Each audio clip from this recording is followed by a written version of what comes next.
'ఉప్పు కప్పు రంబు'లో మీరు పోషించిన భీమయ్య పాత్ర ఎలా ఉండబోతుంది సార్? నేను నటించేటప్పుడే క్లాప్‌లు కొట్టేది మరి. ఇప్పుడు కూడా డెఫినిట్‌గా క్లాప్‌లు కొడతారనే అనుకుంటున్నాను. ఎందుకంటే ఇది కూడా ఒక కొత్త రకమైన క్యారెక్టరే నాకు. హ్మ్. నేను వేసిన క్యారెక్టరే ఏది కాదు. ఆ చూపు గాని, ఇట్లా చూడటం ఇయన్నీ కొన్నుంటాయి. మీ ఆ మా డైలాగ్ చెప్పే పద్ధతి, ఊరు పెద్దగా, హుందాగా, ధీమాగా ఎవడ్రా మా ముందు ఏయ్ అనేది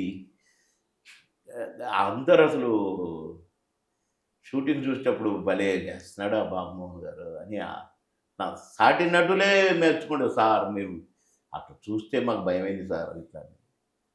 ఏం చూసినామో తెలియదు. అట్లా ఒక గమ్మత్తు క్యారెక్టరు, ఒక గంభీరమైన క్యారెక్టరు. కానీ నా ఫేస్‌లో గంభీరం కూడా పలికింది అని మెచ్చుకుంటారేమో చూడాలి ప్రేక్షక దేవుళ్ళు. డెఫినిట్‌గా నచ్చుద్ది. హ్మ్. ప్రేక్షక దేవుళ్ళు ఎంజాయ్ చేస్తారు. అంతవరకు ఇది గ్యారంటీ. ఓకే.